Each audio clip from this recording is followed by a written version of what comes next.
I unhauled over 300 books, digital, print, audio, gone. And it wasn't about minimalism, it was about reclaiming my joy as a reader. Let me tell you about it. So let's get into the pattern. I started noticing that a lot of the books that I wasn't really enjoying and a lot of them that I was DNFing had one thing in common.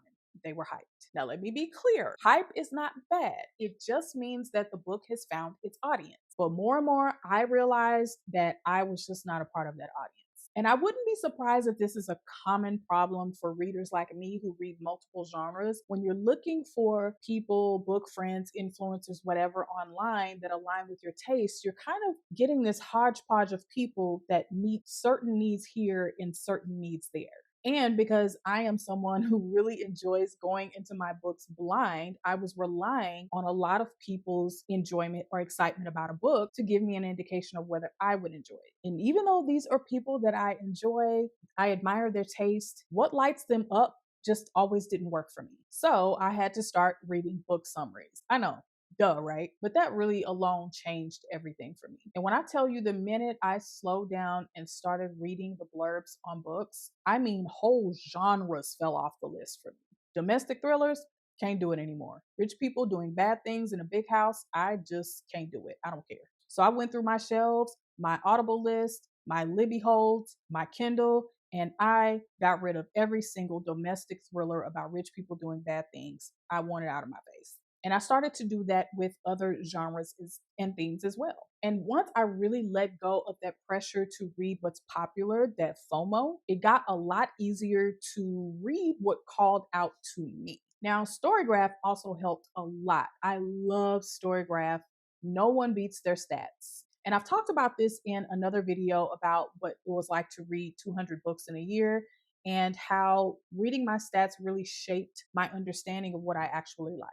And so this year, I really leaned into that once I got those distractions out of the way. Now, here's something else that I really wasn't expecting. Being surrounded by so many books, especially my physical books in my house, made me feel pressure to read. Like I just needed to read them and get through them just to say that I finished them, that I got my money's worth. And I found myself reading when I didn't really feel like reading, or logging hours in an audiobook when I was really distracted and not really engaged in listening with intention. And I found myself often thinking, how fast can I get through this book so I can get to the next one? And that's not fair to me as a reader. Now, getting rid of 300 books, did I lose a lot of money? Sure, not even gonna pretend that that's not the case. But I buy most of my books secondhand or thrifted, like Book Outlet, thrift books, library book sales, Kindle sales, that kind of thing. So I just reframed it as not wasted money, but lesson learned. Now, don't get me wrong, collecting books was fun. You get this excitement of, oh, I want this book, I want this book, I want this book, I want this book, and add to cart, add to cart, add to cart. And then when your orders get here, or you come home and add these books to your shelves, all of that was a dopamine rush. And I'm not even going to discount the value of that. I think when someone has a hobby, there is beauty in collecting things. But there got to a point for me that having those unread books stare at me made me feel stuck, and it made my reading feel obligatory. And that is absolutely the opposite of what I want out of my reading hobby. So I went in. I deleted about 200 books off my Kindle. Most of them were from the Stuff Your Kindle days or like the Prime membership first reads. So a lot of them were free. I went into my Audible. I hid books. I love that they have that hide books feature from your libraries, but out of sight, out of mind. And I've had several edits of my physical bookshelves, getting rid of over 100 books, sending them either to resell back at half price books, or I take them to my library's donation sites for them to resell at library sales. And occasionally I do put up books for sale on Pango. So how has that impacted my reading now? What that looks like for me now is that I'm logging less hours in my audiobooks. I've slowed down my speed as well. My husband teases me all the time because he's a 1.0 listener. And he's like, how are you listening to that at 2.0? So I have slowed myself down because I realized a lot of that motivation to play the audiobook faster was to get through the book faster. But now I'm listening to understand, to immerse myself. And I'm also being more selective about what activities that I do when I'm listening to my audiobooks because yes, I can pop my AirPods in and cook or drive or, laundry or cleaning or something like that and listen to my book. But there are some tasks where I'm a little too distracted, where I'm hovering just above understanding with that book. Like I hear it in the background, but I couldn't tell you in detail what's happening.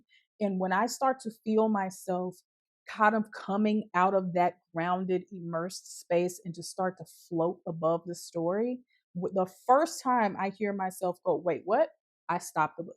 Because whatever you're doing is distracting you from the book. There is no rush to complete it. Come back to it when you feel like it. For me, this also means for my physical reading that I am reading more physically because, again, there's no rush. And then there are some days where I just don't read because I don't feel like it. And with this unhaul, I have even shifted my books around. All of the books behind me now are all books that I have read. And I get to see these on a daily basis. I get to look at kind of some of my favorites facing out, and I start to remember things in the joy I had reading that story or how that book felt when I was reading it or thinking about those characters. And I put the physical books that I have that are still unread, just kind of, spine out on an extra bookshelf over to the side. But these are my pride and joy now because I had these bookshelves behind me stuffed with books that I hadn't read yet. And to see these shelves full, it was too much, child. I couldn't do it.